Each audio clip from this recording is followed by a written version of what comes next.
can I write to someone I've never seen? How can I love someone I've yet to meet? I wanna know, I gotta be honest, yeah.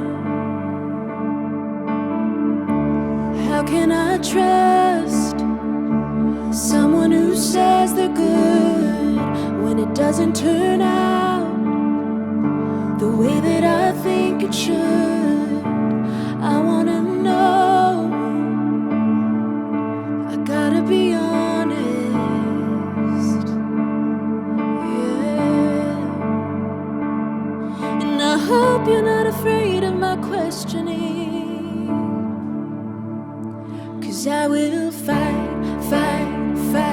through the doubt, and I will pray till faith runs out, and I will push past the feeling that you're just too good to be true.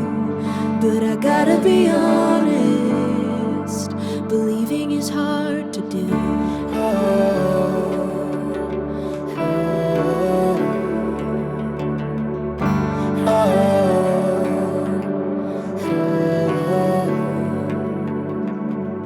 Somehow they know when you walked in the room. They laugh and they cry. How am I missing you? And why do I feel so alone? But I will run back to hope, and I will trust when I don't know, and I will push past the feeling that you're just too good to be true. But I gotta be honest, believing is hard to do.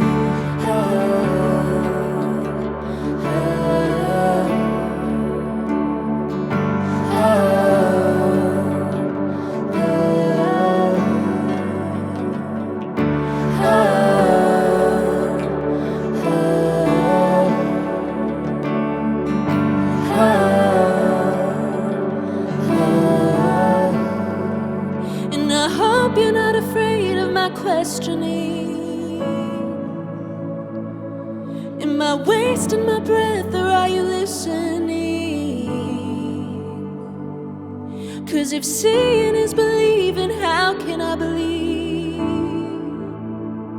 But I will fight through the doubt, and I will pray till faith runs out, and I remember the first time you called me by name, and I will run back to hope, and I will trust when I don't know, and I'll remember the first time my heart felt your love, and I will walk, not by sight, 'cause I will see you one day, even if it's on the other side. I will push past the feeling that you're just too good to be true. But I gotta be honest, believing is hard to do. Melody, Jordan, Drew, so good. Like, honest, this song, it's really special and it's unique, and it's something that, as we've been talking and hearing it, it's a moment, I think, for a church, and it's a song that can be used really well, just to kind of come out of a sermon. And so, you have a really kind of personal story that drove this. Can you talk a little bit about that? Yeah, I mean, we wrote this song last summer. It was me, Rick Seibold, Gabriel Wilson, and Lauren Evans. And I had written like 5 or 6 songs already for this record, and like none of them were working out. And just kind of flippantly in the session, I said, gosh, I feel like I'm writing to an imaginary friend. Like I'd really reached this level, like this low point in my faith or in my walk where I was like, I don't even know what's real or not real anymore. And I think part of that was like, I've never worked in ministry before. And then I got thrown into working in ministry and just saw so much stuff so quickly that it really shook my foundation. So anyways, I said, how am I supposed to write to someone I don't even see? And then Gabe literally went to the piano and and just had like the melody like floated from heaven and hit him. And then we actually finished the song over text message. So we were there for like an hour and a half working it out, and then we wrote the rest of it by text. But yeah, I was really nervous the first time we played it at church. Like Jordan can tell you, I was like, I don't know if we should play this song. Like, is it confessing something bad? Like, just freaking out. And the amount of people that came up after and just said, wow, it's good to know that I'm not alone in this place of breaking down my faith. Yeah, I mean, working out your faith is part of your journey. Yeah, it's And working out your salvation. yeah, and I love the definition of believe, and you chose to use that word in this song because it means to accept something as true, and that's different than just going, no, I feel this, I believe this now. It's like you have to continually choose to accept this as true, and so Totally. I just love the honesty in that. Totally. It reminds me of the story in the Bible where the guy's like, Lord, I believe, help my unbelief.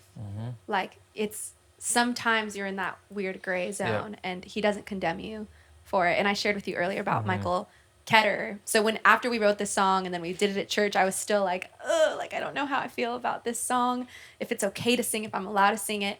And Ketterer was talking about he has adopted a bunch of kids out of foster care, and a lot of them have gone through traumatic experiences, and they go to therapy regularly. And the therapist told Ketterer, because they would behave poorly and then lie about their behavior. And the therapist told Ketterer, look, the goal of therapy is not to get them necessarily to stop their bad behavior. The goal of therapy is to get them to be honest with you about their behavior. Right now, they're not being honest with you because they're afraid you're going to bail. They haven't formed a bond of attachment. They've been abandoned so much that they're afraid you're going to leave them. But as soon as they're honest with you, it is a testament to that they formed attachment. And when Ketterer told me that story, I was like, oh, so it's not really a low point in faith. This is actually a testament that I can be real with you, God, because I know you're not going to leave me. That's really good. So yeah. That's amazing. Man, where would you put this song in the set, and what would you say? Like, if you're going to say 15 seconds something before you led this song, what would you say? Put me on the spot here. I think it'd be a response song. So our church usually does response songs at the end of the service, but if we start a new sermon series, we do it in the beginning. And I think what I would say is, working out your salvation isn't always easy, and it's important. Being in the body of Christ, it's important to know that you're not alone as you're walking it out. And this song hopefully will help you know you're not alone in it. It's really special. I'm really excited for the church to get a hold of this. So, Jordan, could you walk us through the chorus of this one? For sure. For Honest, the intro is just 1 and then 4. And then for the verse, it just goes 1, 4, 6, 5. And then on the first pre-chorus, it's just gonna be a 4 and a 5. And then the chorus will go 1, 4, 6, 5. And then 1, 4, 6, 5 again. And then you're gonna hold on the 4. That'll transition back to the intro, which is just 1 and 4. Verse 2 is exactly the same. The second chorus is exactly the same as well, but then we'll go to the pre-chorus after the channel, and that pre-chorus isn't just a 4 and 5 anymore. It goes 4, 5, 1 over 3, 4, then to a 2 minor, and then you hold the 5. And then that's where we'll modulate to the key of E. And then the chords are exactly the same for the chorus, but we'll go to the key of E, and that's 1, 4, 6, 5, and then you hold the 4 twice. Amazing. And I will push past the feeling that you're just too good to be true. But I gotta be honest, believing is hard to do.